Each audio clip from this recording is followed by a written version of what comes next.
With our first keep to schedule and start with our first presenter. Our first presenter today is Dr. Mark Hughes. Mark is a forest pathologist. In fact, Mark is the only forest pathologist in Hawaii. And one of the things about ROD is when we first started working on ROD, we had no forest pathologists in Hawaii. And we had to borrow Lisa Keith from the ag sector, who obviously, as you know, did a wonderful job in getting us all started. Mark came to us from Florida, where he got his PhD, and he studied laurel wilt, which is another vascular fungus killing native trees as well as avocados, and it's vectored by a bug. So he had a really good background in this. He's been here since 2016. Hard to believe.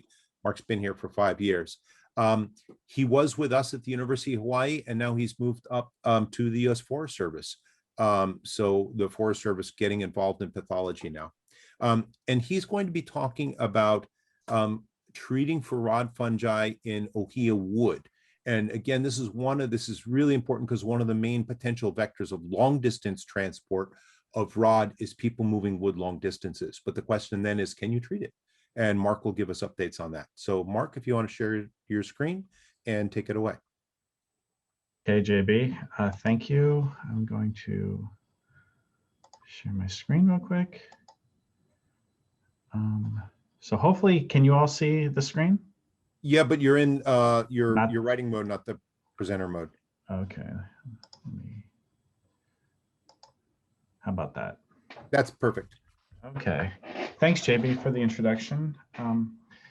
As he mentioned, we're going to be looking at ways to treat. We did a series of studies on ways to eradicate the rod fungi from the wood using two different styles of treatments. One is using heat through kilns, and the other is some chemical dips. And I'll elaborate on those as we go through. First, I wanted just to mention that this was, even though I'm presenting this research, it's definitely a team that's conducting the work. And first and foremost is Dr. Lisa Keith, who I worked with at her lab where this work was done, and her lab members. Then we have Jennifer Jeswick, who's a Forest Service pathologist. She's based in Minnesota, but she's got decades of experience working with ceratocystis. So I consider her part of the Hilo team because she comes here quite often to do this research. Big Island Invasive Species Committee is very instrumental to the logistics of this work, along with DOFA, Hawaii DOFA. And I'm presenting a series of different experiments. So we've tapped into a lot of experts around the world. Dr. Jeff Morrell, who does a lot of the borate work that I'll be talking about. Mark White and Zhangqin Chen are members of Virginia Tech, who they essentially built this vacuum steam unit I'll be talking about. Ron Mock and Phil Cannon also supported this work too. So I just wanted to say thank you to them up front. So really in general, movement of pests and pathogens through wood it's a really common method that maybe is not commonly thought of, but it's very common to move pests and pathogens through wood. This is a graphic from an organization called don'tmovefirewood.org. And this is really firewood in particular, but you could see that all different types of insects that live in the wood or fungi can get moved to areas that don't have these pests beforehand. So it's really important to be cognizant of the movement of wood. And being in Hawaii, you know, we're kind of an island, so it's not as easy, let's say on the mainland, where you could just get on a highway and go from one part of the country to the other. But it's still important because maybe there's areas that don't have disease, and then you could be moving firewood or unprocessed wood to new areas. So it's really important to be mindful of that and kind of try to keep your wood as local as possible, because that just reduces that inadvertent spread. So talking about ohia wood, this is just photos of different cross sections, and this is wood that's infected by one of the two pathogens, either ceratocystis leuco-ohia or Hulio-ohia. But the common theme you can see is that there's this black staining, and I don't know if you could see my mouse pointer, but there's black. Yeah, we see it. Thank you, JB. There's this black staining all over different areas of the wood, and that is really an indication that you have this ceratocystis infection. So when you're moving wood around that looks like this, you are moving the rod pathogens around too, which is not a good thing in regards of trying to suppress disease spread. And again, we have two fungal pathogens, and I didn't really want to bog this down with introduction to rod, but there are two fungi that are associated with rapid ohia death. One is Ceratocystis leucoohea, and the other is Ceratocystis huliohea. And on the right, you can see all different types of micrographs showing the fungi magnified. And what they do is they produce multiple spore types. And there's one called this Allurioconidia here. And conidia is just kind of a scientific word for spore.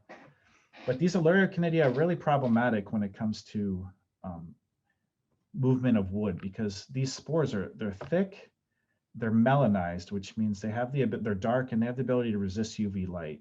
They're very abundant in wood. And when you combine all those factors together, what you come out with is a spore that is very long-lived, very durable.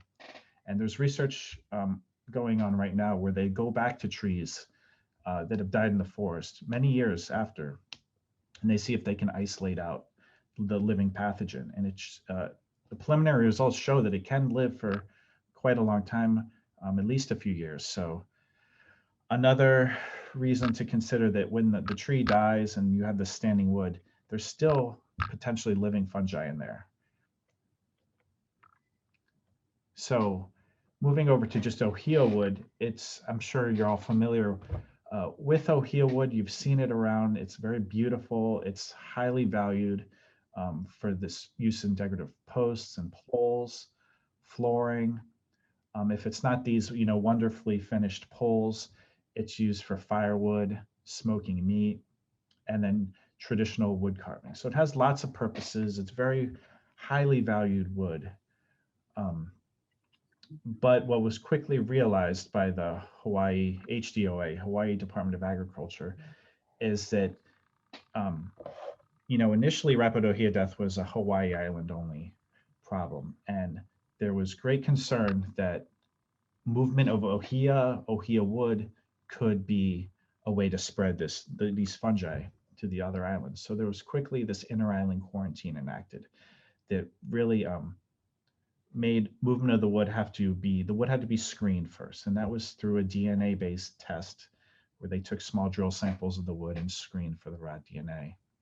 But what there wasn't was a particular treatment method, a way to kill fungi in the wood. To really, it's a safer method to just treat everything, kill everything, as opposed to screen for it and look for it, because there could be that off chance, even if it's a low percentage, that maybe one sneaks through. So the idea was to develop a method to kill all the ceratocystis in ohia wood and make that a requirement for movement or shipping.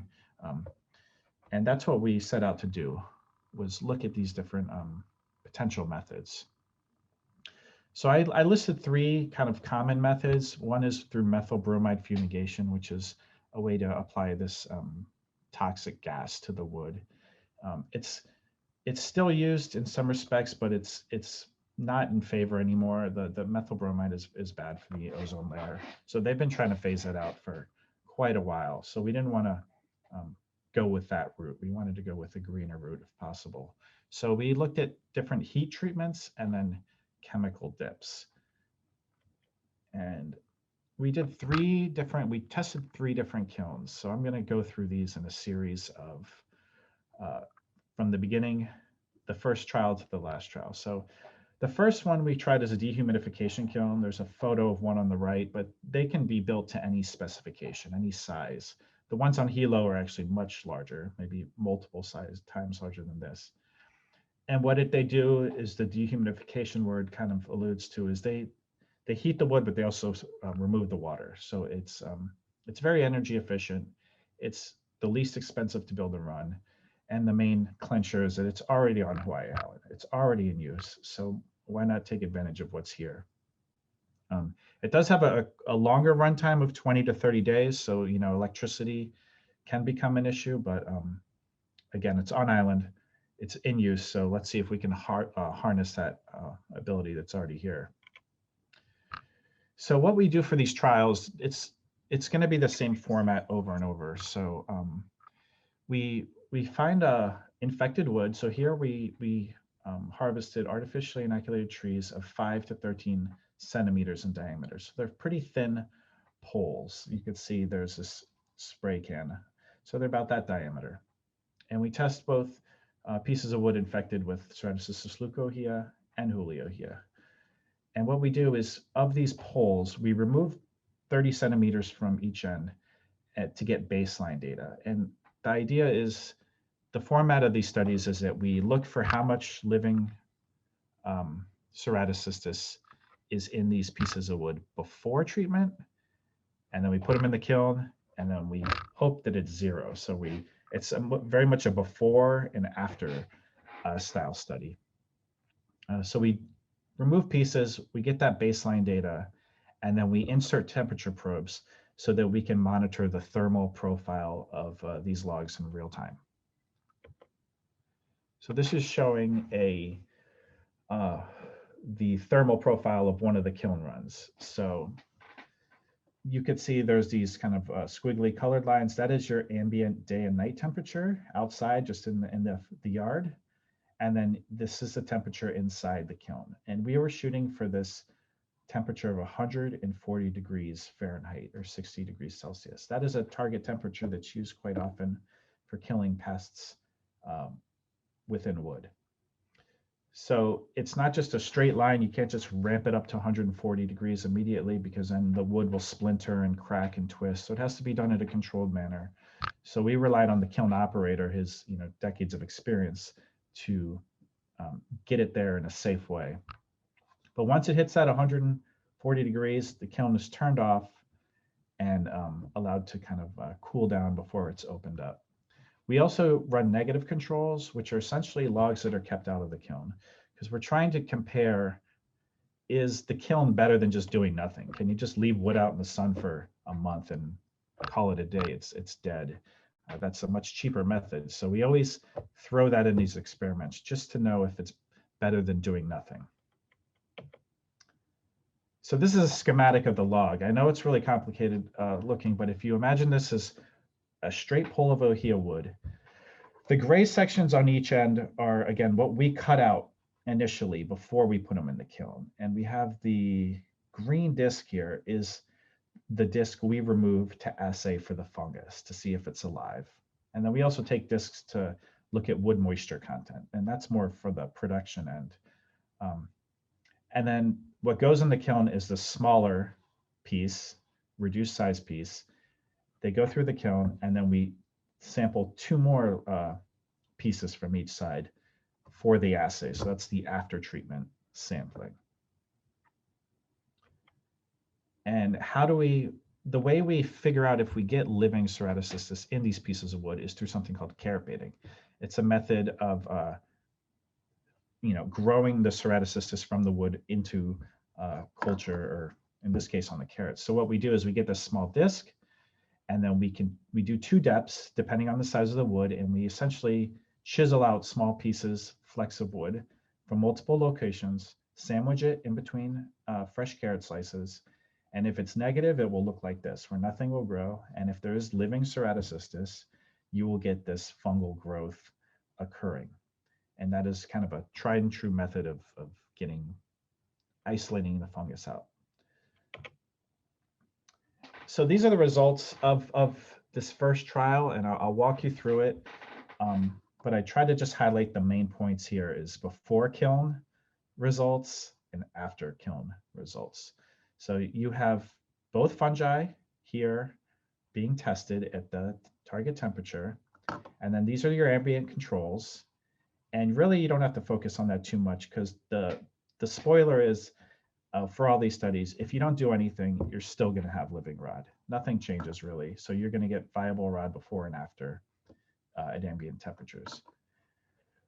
These numbers here are the percentage of the total baits that have viable rod. So 97.5% of all our baits were positive in that outer zone. If you remember, here's the outer zone and the inner zone. So we have outer zone and inner zone. But statistically, there was no difference. So you could say here for leukohea, it's about 97% of them were positive before going in the kiln, and then 0 were positive after the kiln. And that's the same thing with Huliohea. Very high rates of living fungus before the kiln, after the kiln, 0. So it shows that it worked perfectly, that kiln run. And we repeated it again with a mixture of both fungal species. And again, you're getting very high rates for leukohea, 98 to 100% of the carrot baits grew ceratocystis, and similarly high rates for Huliohea. But in the end, after going through the kiln, after getting heated to 60 degrees, 100 Celsius, there is no viable fungus. So it heats it up to the point where it can no longer live. All those durable spores can't survive. So we'll just move on to the next treatment, which is what's called a vacuum steam unit. So this is a test unit that Jennifer Jeswick there in the blue, she works with a team, and they go and they use this unit to treat wood for all types of different pests around the United States. The pros is it's extremely fast. This is a 24-hour run. It could be portable, and it's a little bit more gentler on the wood, so that's important for the sellers of the wood. But there is an investment startup cost that is the kind of the con, which is not, this unit is not on Hawaii at the moment. Just showing you some photos of the portable unit. At the right, you can see this trailer. That is the vacuum steam unit and the generator and the vacuum pump. And then this is just a trailer of the generator that powers the vacuum steam unit. So this is on island. We rented it, and the only other thing you needed is a hose to provide water for the steam. This is inside the chamber. It's a small test chamber, but these can be built to any dimension.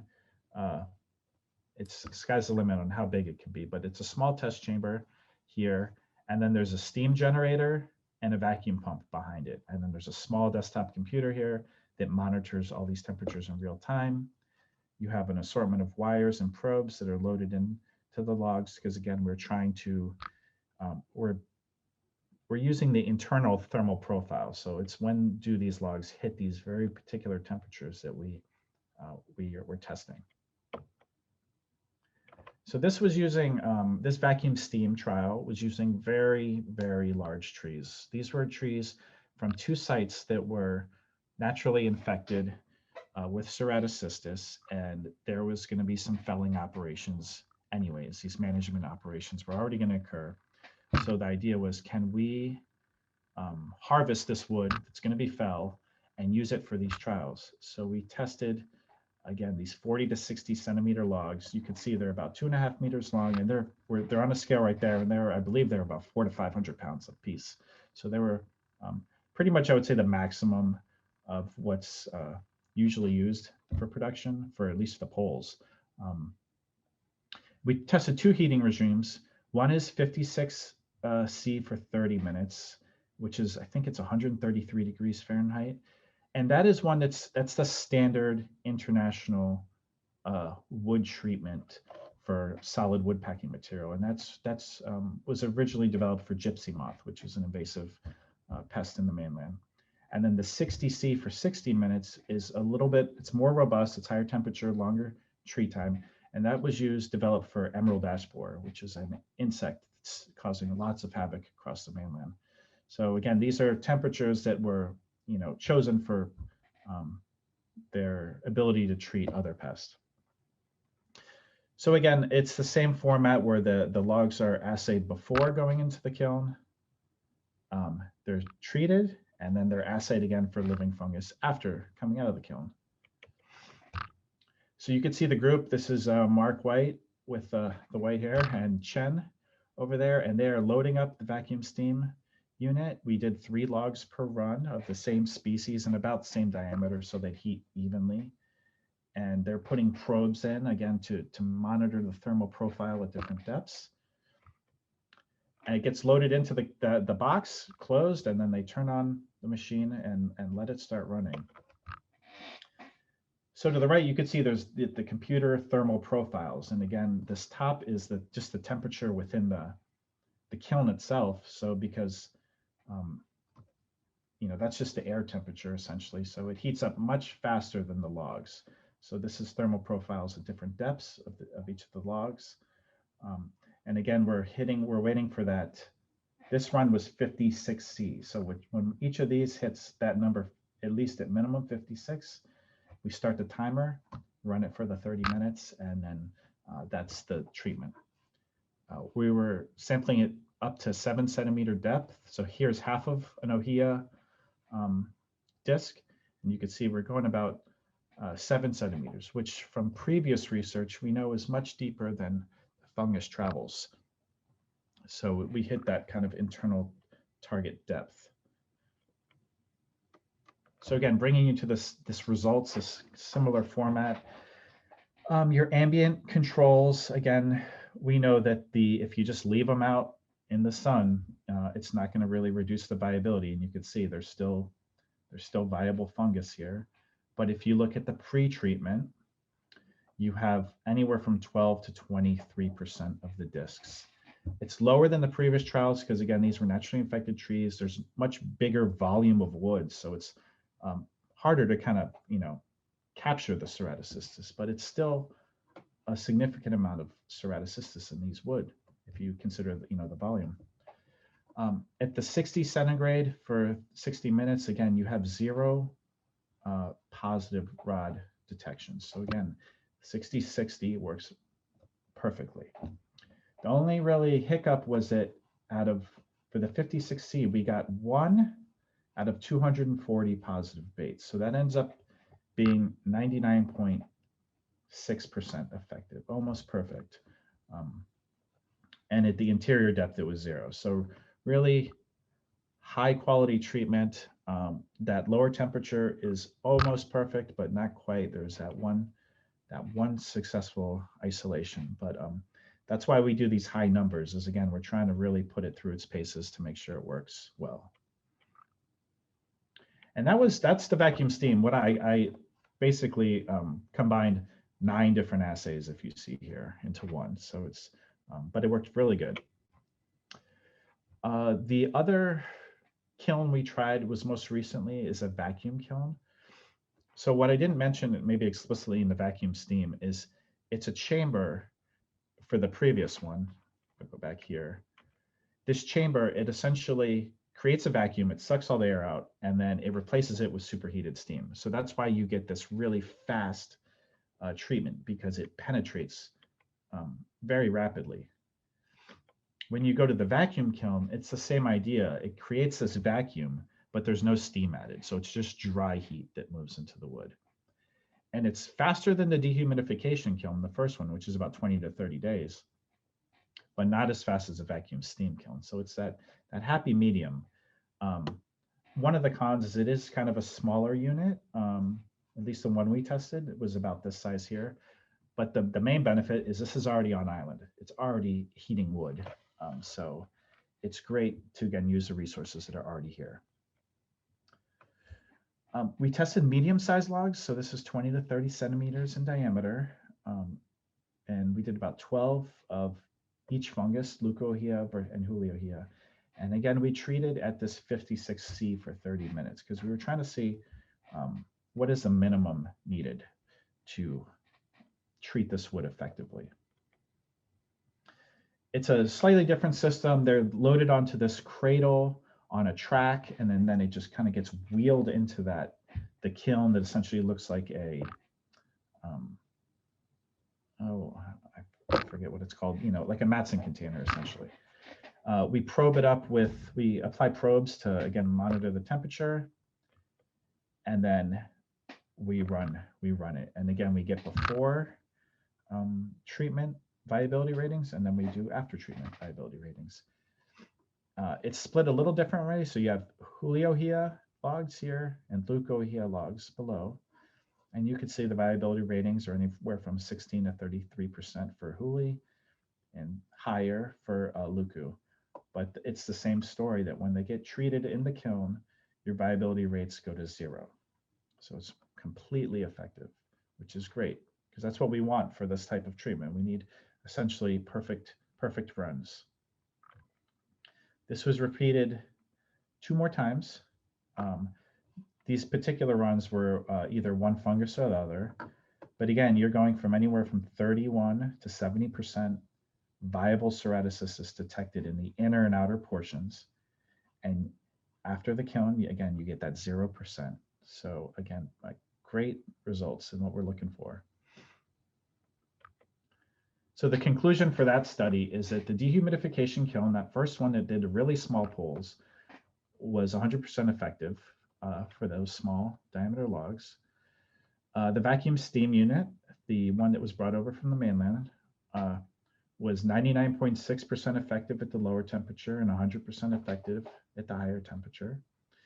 And then the vacuum kiln was 100% effective at the 56C for 30 minutes. So if you take that all into as a group, these kilns work really great for treating wood. And the great benefit is 2 of the 3 of them are already here on island. So it's set up to be used already, which is what we are looking for. And I'm going to completely switch gears to a different type of method, which is this chemical dips. And what's nice about these are they're even easier than the kilns, because essentially the theory is that you can take this wood, you make a solution of borate, which is boron. So it's this water solution.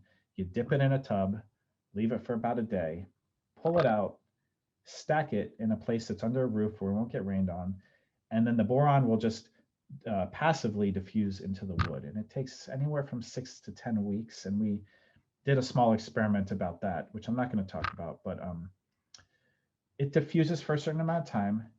And then hopefully the idea is it's going to penetrate deep enough to kill these rod fungi. And that's what we assayed. So just to go over, when I mentioned DOT, that is the long chemical name for essentially the type of boron we're testing. And what's good about it is it's generally environmentally friendly because it's just this natural element. And it's used on island already for termite protection, but it's also been found to be very effective for other fungi and wood-boring insects. So a treatment with this actually gives you multiple benefits. And then the DDAC, which is what's called the quaternary ammonia. And that is something that we use mostly to see, because there's been research showing that it actually helps uptake of the log, of the boron. So it helps the boron get deeper. And kind of highlighting the trade products that we use, the Cellutreat and Mold Care. So the first question is, well, how much boron do we need? How concentrated of a solution should we use for this test? So we did a small starter experiment where we cut an infected limb from a Luku ohia tree and a Huli ohia infected tree. We sliced it into these small chips, about a poker chip in size. We make solutions of different concentrations, soak them overnight, and then do the carrot baiting assay. And we see how many of them survive and live to grow in the carrot. So again, the DOT is your boron. So we got 5, 10, and 15% boron. And then we have those same percentages with the moldicide added, 1%. And then we have water controls where we just soak them in water because, again, we always need to assess how viable is the wood if you don't treat it. So you could see that Leucohea, 93% of those wood baits grew out, and then 55% of Juliohea grew out. And it's very common to have less of Juliohea than Leucohea because we think it's just less well distributed throughout the wood. But what this shows is anything above this 5% threshold, you get no growth of the fungi. So it's able to, if the compounds can make contact with the wood and the fungus, it kills it. So we knew from here that pretty much we wanted to shoot for 10% or above for the moving forward. And this is the final stage of the study. We had one more where we looked at penetration depths to really help us figure out how long to let the wood diffuse for, but it ended up being about 10 weeks was the maximum that we tested. And the idea was, again, these were trees that were being cut down for management purposes. And we took the rot infected trees and we put them in this tub and soaked them overnight. And then we had some that were also soaked in water, again, as a check. And they just sat for 10 weeks here on these timbers at ambient temperatures. And that was the time to let the boron migrate into the wood as deep as it could get. And then we do the same assay where we cut the ends off before and after treatment to see did it affect it? Did it reduce the amount of living ceratocystis? And again, it's that same carrot banding assay where we cut the discs. And I apologize, it's a slightly different format, but we had logs harvested from 2 sites, KMR and YKF Forest Reserve. Pre-treatment, before they get dipped in the boron, their viability was about 43% for the outer and inner zones here in the blue checked square. And for the other site, it was about 66%, 67% before they get treated. After they get soaked in the boron, you can see the viability rates plummet to between 1% and 2% for this set of logs from KMR, and about 6.5% for this other batch. So again, it's about a 90% reduction in this second study, and I'm not sure what the percentage is, but it's more than 90%. So the take-home message is that essentially, the boron dip diffusion works really well. It can reduce living fungi about 90% or more, but it's not that 100% that we're looking for when we're talking about phytosanitary biosecurity levels. The take-home message would be that the kiln heating is a really great, practical, effective way to treat wood in Hawaii. It's a great biosecurity tool because not only does it treat the fungi, the target fungi, but it treats other things that you don't even know might be in the wood. So it's a great just blanket treatment of wood. And these studies have been submitted to the Hawaii Department of Agriculture, and they're looking over it to see if they can implement this into their rules and statutes in regards to moving wood. And from there, again, I'd like to thank everyone that was involved in these studies. It couldn't have been done without each and every individual there and group. And from there, I'd like to say thank you. Thanks for your attention, and take any questions. Okay, thanks, Mark. I think we have time for 1 or 2 questions. Feel free to unmute your mics, or you can type something in the chat if you'd prefer. I have a question, Mark. This is Amber. How is it looking with getting these treatments approved by HDOA? It's looking good. I haven't heard word back, but they have been, the kiln treatments have been submitted to HDOA, and then we're in the process of writing up the publication, but it's in their hands right now. And because it's worked so well and it's been working with kilns that are already on island, I don't really see many hurdles that we have to surpass right now. So I think it looks good. I'm very hopeful that it gets approved as a treatment. I think they have to work out a lot of the nitty-gritty details of how do you prove that things have gone through the kiln, how do you certify it that it hit these temperatures. There's a lot of those little checks and balances I think they have to work through, but from what I've heard, they're already in progress of looking at that. Great, thank you. Okay, thanks. I think we'll move on at this point. Thanks very much for the presentation, Mark. And yeah, and again, in your outreach things, that's one of the questions people ask, and it's been a big issue that HDOA does continue to permit transport of OHIA products, especially wood, if inspected. And this is moving up a step on that, to having a treatment thing. To me, is really hopeful for people, especially on Maui and Oahu. Okay, our next, Mark, if you want to, you can stop sharing and we can move on there. We're gonna do